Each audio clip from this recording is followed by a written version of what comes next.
I would like to answer only one time for all, no? And now Mitoma!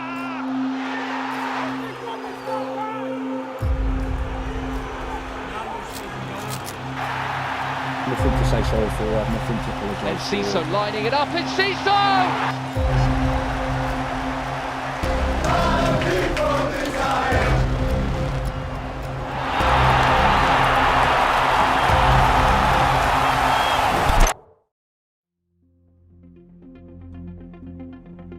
Brighton finished the 22-23 season with their highest ever finish, and subsequently Europa League qualification. The Seagulls have had an unprecedented streak of success. After only being in the top flight once before, this achievement is incredible.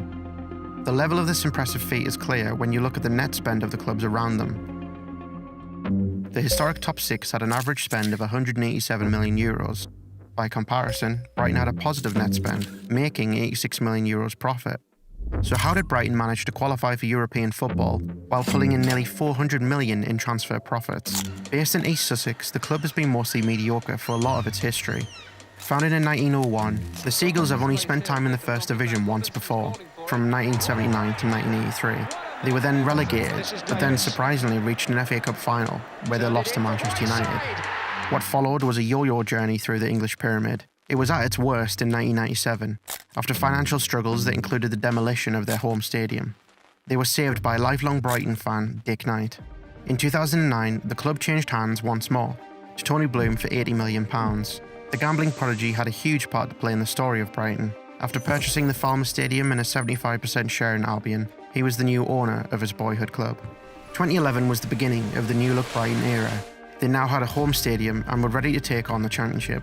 Their time in the Championship included some near misses in the playoffs, until finally, in 2017, they were able to secure promotion to the First Division, for the first time in nearly 40 years, where they've never left since. But with an increasingly inflated market ahead of them in the Premier League, a strategy needed to be put into place to ensure sustainability without sacrificing competitive edge. So how did Bloom do this? To answer this, you have to look at how he made his money. His statistical analysis, coupled with gambling, resulted in the formation of his football data analysis business, StarLizard. His data obsession is evident in his footballing decisions too. Whether it be managerial appointments or player recruitment, it's always backed by a data approach. They'll utilise a bespoke model. It's a database of people and performance levels and attributes that enable us to more accurately predict whether a player in X country is more likely to adapt to playing in the Premier League. With all other things equal. Paul Barber explains, who joined Bloom in 2012 as a CEO. Data is one aspect of the successful model in place at Brighton, but how do they acquire these players? And how do they always look Premier League ready whenever they do make their debuts? It might seem like they sign unknown players for peanuts, who then turn into superstars, but that's not exactly true. A lot of the players you see now were scouted by the big clubs when Brighton signed them. Caicedo was wanted by Chelsea and Manchester United, but signed for Brighton. Evan Ferguson, who made his debut at 14 for Bohemians, caught the eye of Liverpool and Chelsea, but he chose Brighton. Why? Well, in Evan's own words, I went to Liverpool a few times. It's a good club, but you see so many boys at Liverpool just fading away and there's no chance to get into the first team. I was thinking, do I want to just play here for 2 years in the under-18s and then go to the 23s? And go from there to where? A big draw for Brighton is their ability to provide minutes for young players. Playing time is a valuable commodity for young talent. And at Brighton, you know when you sign you will play football. Not necessarily with the first team straight away though, and that's where the next aspect of their strategy comes in. Since their promotion in 2017, only 2 other clubs have signed more players than Brighton and Hove Albion, yet their average transfer sum is just over €6 million, one of the lowest in the league. In fact, Chelsea spent more in January than Brighton have spent in their entire Premier League stay. They diversify their portfolio, the same way an angel investor would purchase stakes in multiple startups to try and get a huge payout when one business does well. Brighton purchase a lot of players for small fees and apply a development program to ensure every player has an opportunity to play and improve. We've all seen the success stories of Alexis McAllister and Moises Caicedo, but there were also players like Gyökeres, who was sold for a small fee and is now applying his trade at Sporting Lisbon after moving for over €20 million from Coventry, as well as other players who have completely missed the mark. It's a risk worth taking when you can make the sales of Caicedo's magnitude.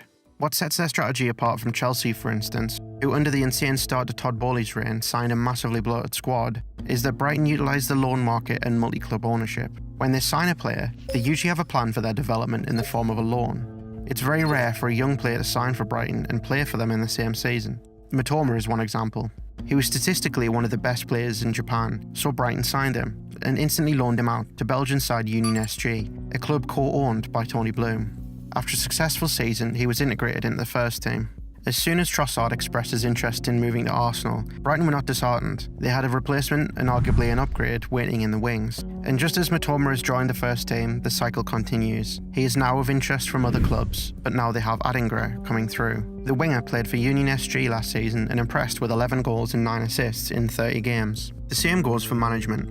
When Graham Potter left mid-season to take over Chelsea, many thought that Brighton would struggle, but Potter was aptly replaced. Roberto De Zerbi came in and instantly had an impact, catapulting them to a Europa League spot and finishing higher than Chelsea in the process. Some could argue luck with the appointment, but other names that were linked at the time, such as Ange Postecoglou, all suit the same style of play.